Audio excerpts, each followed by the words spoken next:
Welcome, my friends, to MSP Unplugged's Emerging Vendor Series. I'm your host, Rick Smith.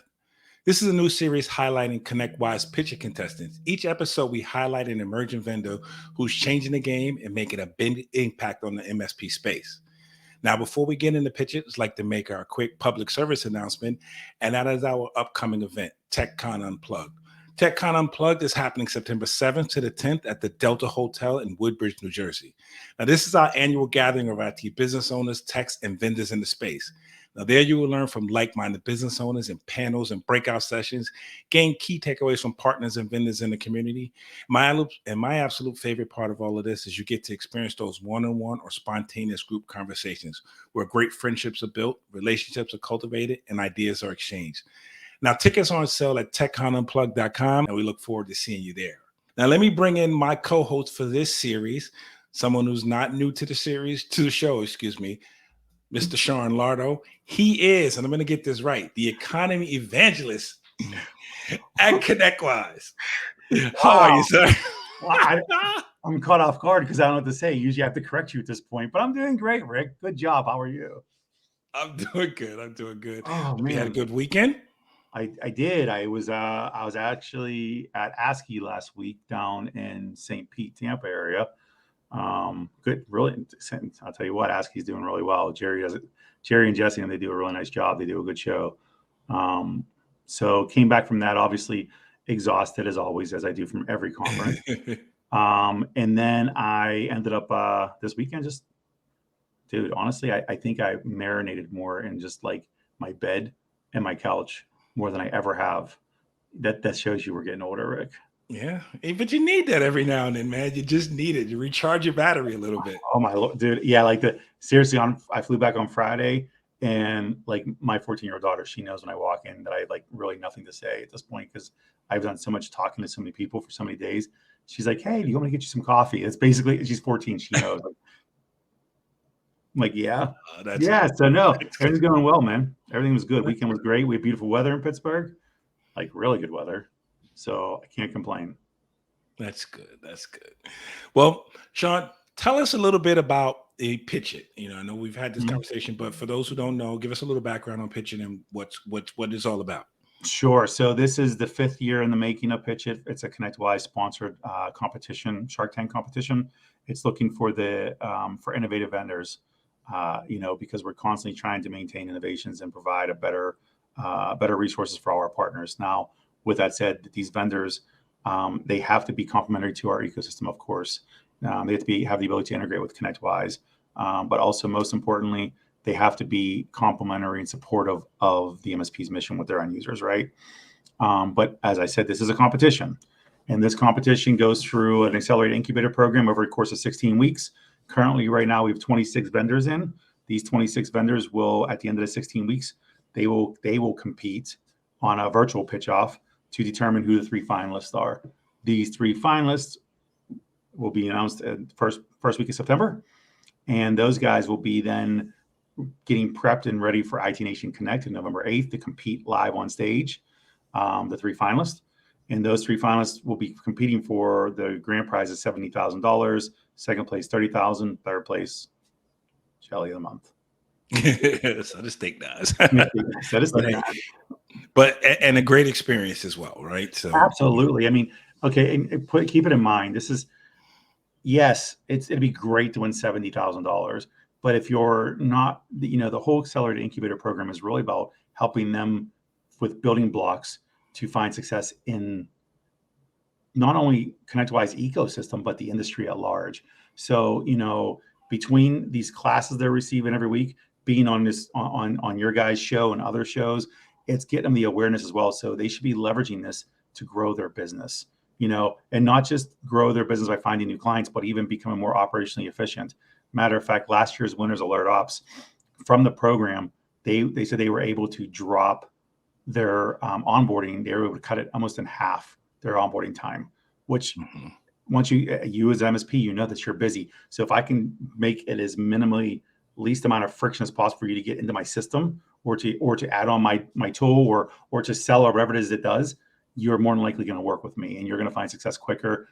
be a happy customer, make more money. If you make more money, they make more money. ConnectWise makes more money. It's symbiotic as all hell. So there's that. And these guys, when they, another thing is when they go to IT Nation Connect, we have a whole area set up for PitchIT for all these vendors that are sponsoring at a discounted rate, by the way, for those that are in PitchIT to sponsor IT Nation Connect. So for those that know the pricing, they know, I know what I know because I was sponsoring ConnectWise at one point too.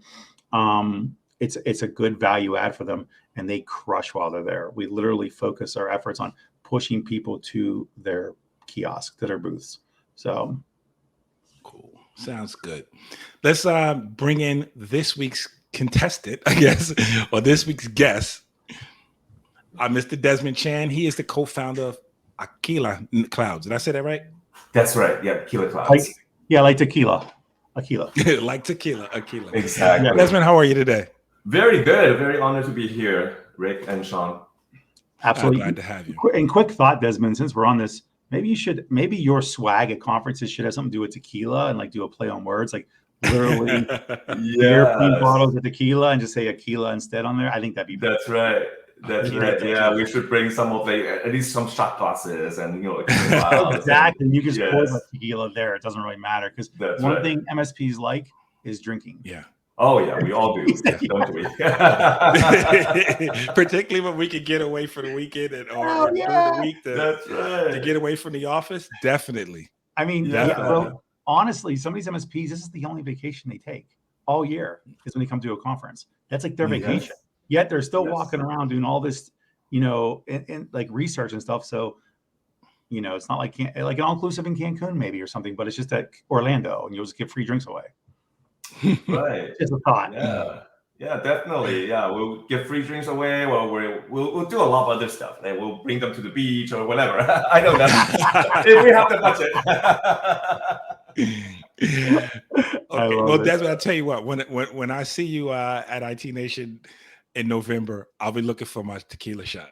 Yes, please. Okay. Do come. Yes. And if you guys don't have it, I'll take you to the bar and we'll get one together. Yes. We all will. We'll make sure. Yes. The answer is yes.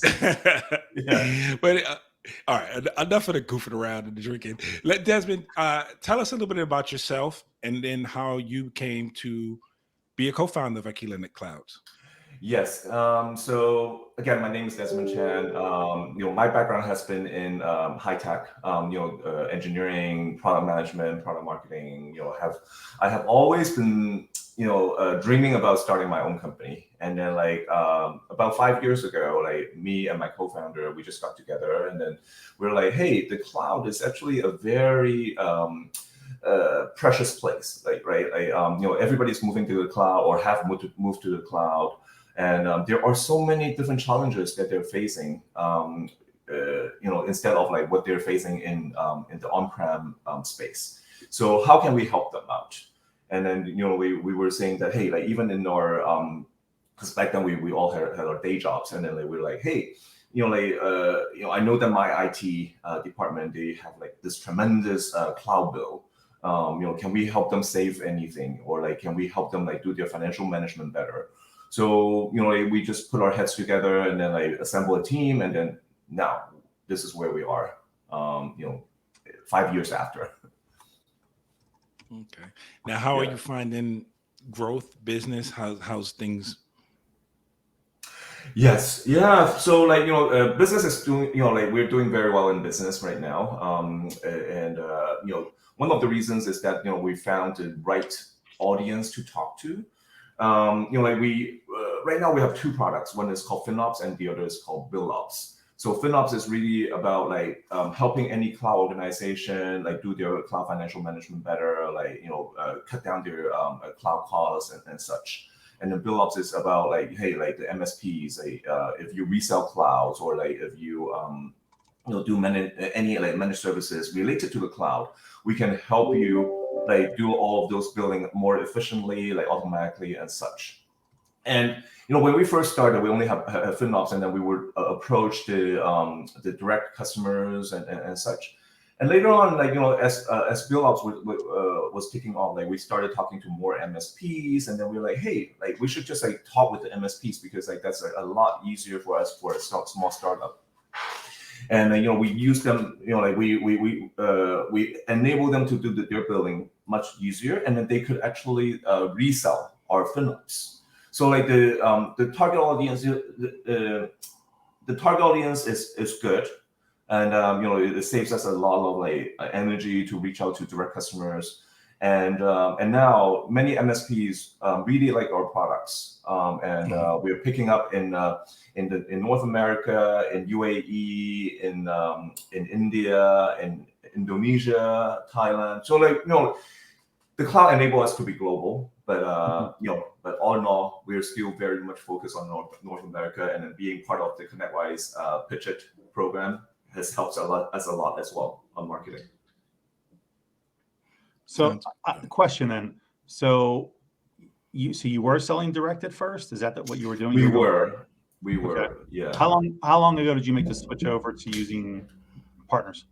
It was so at the very beginning, probably like like we officially started back in 2020, and then we targeted some direct customers, and that was like maybe like 6 months, and then like we started building bill-ups, and then like the MSPs were like really helpful, and then gradually we're just telling our advisors, hey, this is probably where we wanted to do, where we wanted to shift to, and then they're like, yes, you guys should do that because you guys are a small startup. Don't waste your energy. Work with the MSPs. All right. So is it safe to say you're a channel-only company at this point? I would say 90%. Okay. Yeah. So one more question. I'm sorry, Rick. No, Just go. Follow up because I'll use our good friends Microsoft as an example to this. One thing that MSPs got very skittish with are vendors that aren't 100% channel. Because they are, and Rick being an MSP, I'm sure he said it also. How do I protect my opportunities, my customers, my leads? They don't want you to steal them. So is that protected under the way you guys do business? Yes. I would like to say, like in the States, we are working with 3 MSPs, and then their leads are definitely like protected. Like we're not going to like work with their customers directly at all. And like of course, like like we're honest people. We don't steal leads from like from the MSPs. So that's perfect. Okay. All right, that's good. And it is a valid question. People ask it all. I've been in the channel space for a long time, and typically people the partners get nervous that something's going to happen. They want to make sure they're safe with you. And then I'm sorry, Rick, I'm going to give a question. Go. So the other thing is, how is the business transaction done between you, the partner, to end user? Are they considered a reseller for you? Are they just bolting, or are they the direct customer and are just bolting on your product, and then they're upselling their services to their customer? There are many models. So I think you cover pretty much all the grounds. We typically, there's one very popular model. Like when we work with the MSPs, they take bill-ups for their own billing automation. When they resell FinOps, they can go with our brand or they can go with their own brand. We let them white label it so they can sell as their own product. And then we just have like our own, like the business arrangements between the two, Aquila Clouds and the MSP behind the scene. Perfect. Okay, good. All right, Rick, I'm done for now. No, and as an MSP, what I'm concerned, does bill-ops, I guess, feeds into FinOps. Is that how it works? So sort of. Is that accurate? Okay. Sort of. Yeah. So like, so bill-ops. So let's say, Rick, like with your company, if you resell cloud, or like if you sell managed services related to cloud, let's say that you sell backup services for like virtual machines on Azure, and then like you need to have an accurate count of the VMs consumed in that month in order for you to bill your end customers. So we can actually get you that count automatically. And then we multiply that by your backup fee per VM. So you don't have to lift a finger, right? Like once you configure our system, then the invoice just comes at the end of the month, and then we feed it directly into like ConnectWise Manage or ConnectWise PSA. And yeah, so like you can invoice your customers, and and then like for if you're interested in reselling FinOps, then it's a separate product. then you can help your customers create you can create a service and say, hey, like Mr. Customer, I can help you save cost on your cloud as well. Instead of you just buying cloud from me, I can help you save costs as well. And here is how we do it. And, we have a tool that can tell you like what are the recommendations on each month, and then you can take action on those recommendations. And then and the end goal is to help them really figure out if there's any wastage in the cloud. For example, customers may leave virtual machines on unnecessarily, or customers may just buffer too much for their virtual machines, or they may leave IP addresses around without deleting them after deleting a VM. So we figure out all of those for them across cloud. It's not just one cloud, right? It's AWS, Azure, GCP, Oracle, and then we're moving on to support VMware as well. So you can, Rick, you as an MSP can sell that service along with our tool to the end customer, and that is a typical model. How we work with our MSPs as well. Okay, so if I translate that, it's like cloud efficiency. That makes sense. Cloud cost efficiency, financial cloud management. cost efficiency. Yes. Okay. Yes. You want me to jump in now again? No, go ahead. I'm sorry. I'm trying not to totally take over the show. No. It's totally fine. I get excited. So, you remember in the beginning I said my co-host? Yeah. I know. Yeah, you did. Okay. Fine, Rick. Fine. Okay. Fine. Desmond. So again, you're talking about two different components to your business, right? Two different products. Yes. And then Rick asked, do they feed each other? And you said yes and no. So how would somebody how do you differentiate who should use which product or both products, and then how do they use them? Right. Yeah. So if I can explain it a little better. So BillOps, you can change the pricing. Let's say that AWS sells a virtual machine at 4 cents an hour. You can say that, hey, I actually get a bulk discount from AWS, so I can give a little bit more discount to my customer, and you can change the pricing directly on our platform, and then or you can mark it up however way that you want. So it's a pricing engine. There's a pricing engine built into BillOps, and that pricing engine or the pricing the product catalog. Right now we haven't really integrated with FinOps yet, but the goal is to have that new pricing reflected on FinOps as well. As you can imagine, if if we pull the data directly from AWS and say that, hey, the VM is 4 cents an hour, but but you guys are selling them at 3 cents an hour, we don't want to confuse the customer. Sure. And so that's why I say yes and no, because we haven't really done the integration yet. But soon enough, within this year, we are going to have them work together. And you ask, hey, what do we sell to the end customers, right? So it's always the MSP will be the users of BillOps, but reseller of FinOps, because the cost optimization and then the financial management component is with FinOps. And the MSPs will resell or white label FinOps as they wish. Sure. So they can essentially use you for as a standardized component along with customizing as well for themselves. So you literally made it scalable for everybody based off the specific requirements that most MSPs have. Yes. And then if they have a unique situation, you're customizing. Now you mentioned about the difference in the dollar amounts, for AWS, right? So are you actually pulling price books in, or what do you? We are. Okay. We are. Yeah, we pull in the price books from all the clouds, at on a daily basis. Actually, we refresh our data very frequently, and then we can and then you as an MSP can say, I just charge 15% off the list price of AWS. Then we'll just make the changes accordingly once the new pricing from AWS comes in. Right. Okay. Yeah. Now, when you accumulate all of that data and go back and make a recommendation to us as to, hey, you could save here, or how often is that done? Is that a weekly, monthly? How often is that report, I guess, generated? It's generated near real time. We have an aggregator that does that on a nightly basis. So like, but we pull in the data every 6 hours.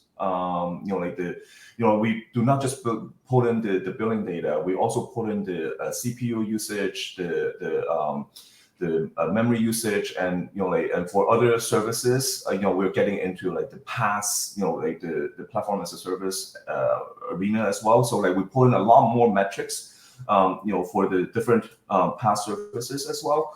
So like we need time to aggregate them and to analyze them. So like we try to do it near real time, but I would say that just from a product perspective, I can say that we pretty much like provide a refresh on a daily basis. So all right, here's and I hope I'm interpreting this correctly. If I'm running a platform for a client, and let's say I understand, let's say I have 6 VMs out there, I'm only using 4, or and then let's say some of those are not even used to the capacity that I built them for. Are you telling me, as well as, hey, you have these 2 that you're not using that are basically sitting out there, are you also telling me that you're underusing or overusing some of the other VMs as well? Does that Yes. also get it? Okay. Yes, we have like all sorts of recommendations. On the VM side, we have like idle instances. We also like detect like what is the a regular pattern of your usage. So let's say that, hey, like your team comes in at 9, leaves at like 6:30 at night. We'll detect that, and then we'll say that, hey, like how about you build in a start and shut down schedule, just based on that usage. So and then like we also have right sizing. Like very common way to optimize your cloud environment, and many others, right? Like we are getting into RDS, AWS RDS. Like how do we identify any idle instances? Like it's not just the vCPU or the memory; it's also the number of transactions or the number of connections and such. Right? Like we take all those into account. And then like we're also in Kubernetes, telling you that, hey, like your pods actually reserved too much virtual resources. Why don't you reserve less, right? So that you can make room for other pods to run. So you're essentially providing all the data and analytics for me to make an educated decision on where I should go and do. Exactly. Yeah, and if you want to, make that change, we can actually work with you. Like, either file a ticket with ServiceNow or any ITSM systems, or if you give us the permission, we can execute it directly on a platform as well. Oh wow! So you're actually acting as the broker as well, then? Yes. Yeah. Huh. Well, automation agent. Sure. Perfect. That's perfect. Okay. So, and then so you're even tracking the current cost of the inventory that they're using. Yes. Oh yeah, that's a very big part, because the end customers, they want to be alerted if any rogue employee deploy a very huge machine for, like, people were like doing Bitcoin mining before, right? Like, and then like if no one is paying attention, they may actually spawn off a virtual machine and then just do their Bitcoin mining, mining, on company resources. Company's dime, yeah. Yeah. So like the finance manager or like the IT manager, they want to have alerts like that. We give alerts as well. Yeah. That makes sense. All right. Yeah. Rick? I can see the usage, because as we move more and more towards cloud resources, and I've been guilty of this a lot, is putting something up and then abandoning it, forget it's there, and then A, we've been billed for it and you don't pay attention to it, or B, the other, which is what led to my question, is underutilized or overbuilding resources that I don't necessarily need, right? So basically paying for more than we're actually using, and that's harder for us to gauge. So that that I think that does hit a point that we have in the market that we probably didn't necessarily. We realize it every time, every 3 months when we get a bill and we're paying for something and we say, okay, I got to get rid of that, and we don't get around to doing it. But yeah, I could use your help. I've been paying for an Xbox Live account for a long time, and I can't get Microsoft on the phone. Can you possibly automate me out of that payment? I'm tired of them. I'm just wondering if that's possible. We're moving into the SaaS arena as well, maybe next year. So yeah, definitely. Like we Well, if might I be haven't able to resolved go this by there. then, I'll need you to do me a solid and get me the hell out of that Microsoft contract because it's horrible. But anyway, enough about my demise. Yeah. So okay. So a couple of questions even for you. So you mentioned, you know, you got a lot of marketing value out of PitchIT. What made you guys? How'd you guys even find out about PitchIT? I'm just curious. Yes. So like first of all, you know, ConnectWise has been a great resource or like a great partner. And the reason why we wanted to integrate with a ConnectWise MSA, I mean like PSA or like manage, was because our customers were pushing us that way. And then like, you know, like, so we started like integration and such. And then like we started looking on your website and I was like, hey, and me and my co-founders were like, hey, we need to be closer to ConnectWise. And then like, you know, how can we do more marketing? How can we do this and that? I was like, I found this PitchIT, you know, we have to apply. So, you know, we applied and then like we got in, and which was a very great privilege. And yeah, so long story short, is really like, you know, like the market force is, you know, pushed us to you guys. And then like, you know, we're desperate to get some more connections. Fair. Okay. Now, how are you finding your experience with PitchIT? You guys are in what, your 5th, 6th week now? Yes. Yeah. Seven. So far, Yeah. 7. Yeah. God, I don't know. Well, we started May 10th, and it's June 26th. So yeah, like 7 weeks, whatever. I don't know. 7 weeks. Okay. Who's counting? Yeah. Right. Yeah. We don't want this to end, right? So, yeah. No. So definitely very valuable experiences, like going to you know, business school again. You know, with all those very you know, influential and like, you know, experienced advisors, like telling us, hey, how do you go to market? How do you do like you know, like public speech and so on and so forth. It's really fulfilling so far. Yeah. Well, that's good. We've talked to, you know, a number of vendors in the competition, and they all speak highly of it. And also, I guess I wanted to talk about this because this is important. As an MSP, we get together, like we talked about in the beginning of the show. We go to these to conventions, to shows. We're like a big family. We, you know, get to see friends and, you know, run into that's MSPs to MSPs, vendors to MSPs, MSPs to vendors, however it goes. How is the camaraderie are you finding along with your fellow, I guess, competitors in the space that you're doing this with?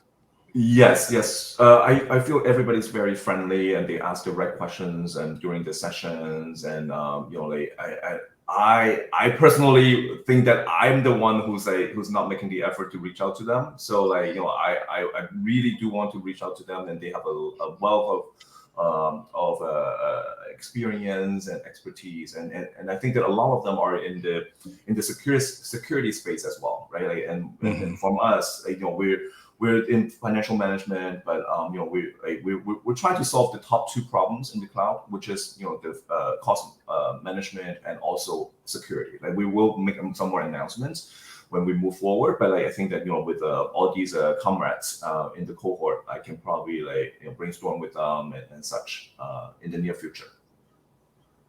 That's good. Sean? I'm letting you handle this part because otherwise, okay. Otherwise, if I just keep asking PitchIT questions, I'm just self-serving. No, I just, you know, I my concern is like for you guys who are in PitchIT, just what your experience is, and we've talked about that, and you know, a lot of the vendors, well, some of the vendors that we've spoken to, I you know, I've met before, I've seen around, and you know, whether they've been in the industry for 20 years or 2 years.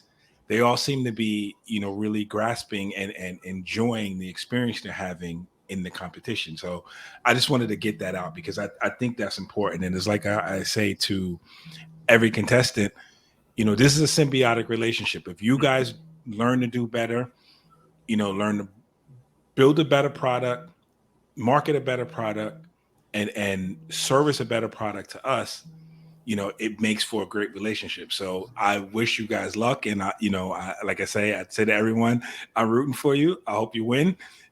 Just because, I again want to see you all do well, because I know if you do well and learn the lessons that are taught, it only helps my community and for us to grow our business as well. Absolutely.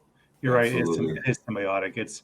And actually something Desmond said early on was, he started talking to MSPs and they gave him a ton of good feedback, and he started to repurpose and reposition himself, which is exactly what MSPs want to hear, right? Especially when you're an up and coming company, this is the best time to influence you in your roadmap, right? And to make sure it fits. It's the best time for you guys to understand where you fit in what cog in a machine you are, right? Right. Because it is difficult. And the challenge you'll see with some companies that don't succeed, they aren't listening. They aren't listening to what's being said. And again, the whole job of us is to make things as easy as possible for MSPs to grow, whatever that means, based off of whatever you're creating product-wise. So I'm glad to hear that. I'm glad you're getting value out of it too, Desmond, seriously. Oh, a lot, ton. Yeah. Good. A lot of work. I'd hate for you not to get any. Right. You guys did a lot of work, and then it's up to us to grab the value of it. And, I feel very honored to be part of that. We appreciate it too. Absolutely. That's good. And I'm glad you guys are enjoying it and getting something out of it, like Sean said. Hey, as we wrap up here, Desmond, any last words, anything you think we didn't talk about that you'd like to talk about Aquila Clouds or yourself? Or no, I think we're very good. I look forward to seeing more MSPs at IT Nations in November in Orlando. So I'll definitely go back and convince my team to have a kiosk there. So you should get. Well, if you end up becoming one of the 3 finalists, your kiosk is free. You got no choice. Oh, okay. Yeah, you need to be there to present, but your kiosk is free. So for the 3 finalists, that's the other win for that. But the price is so insignificant compared to what you typically spend. It's just, again, if you're going to make your mark, these are places you need to make your mark. If people like Rick expect to see you at places, if it can't be all virtual, at some point. Well, it could be when it was COVID. Now those days are gone. They're back to, you got to look at somebody in the face, shake their hand at some point. That's just, it's an expectation of doing business at some point. Yes. By the way, I'm not selling you on you sponsoring a booth, so we're clear, because I don't get compensated for that at all. I just want to make sure everybody is good. That's all. Oh, definitely. Like this will be like one of the biggest venues for us for marketing. So definitely we'll be there. It's a great place to be. It's a great place to be involved. It's seriously, like, again, I was a start vendor for years, several different ones, and IT Nation Connect was a pathway for me for success. I hated spending the money because it's, when you're bootstrapped, you don't want to spend any money. You're hoping you can make $1 billion without spending $1, right? But that doesn't happen. Yes. Yeah, I haven't found that. I have not found that winning concept yet. So this is a must, and it's one of the better shows to be at. It really is. Definitely. Look forward. All right, so we'll see you guys. For everyone else, we invite you to tune in every Tuesday, Wednesday, and Thursday to watch the video podcast on youtube.com/MSP Unplugged or facebook.com/MSP Unplugged. Do us a favor, like, subscribe, hit that notification button to be notified whenever a new episode's available. You can also take us on the go. We're on your favorite podcatcher apps. We're on Amazon Music, Spotify, and Apple Podcasts. For Sean, Desmond, and myself, we want to thank you for listening, and we'll see you next time on MSP Unplugged. Toodles.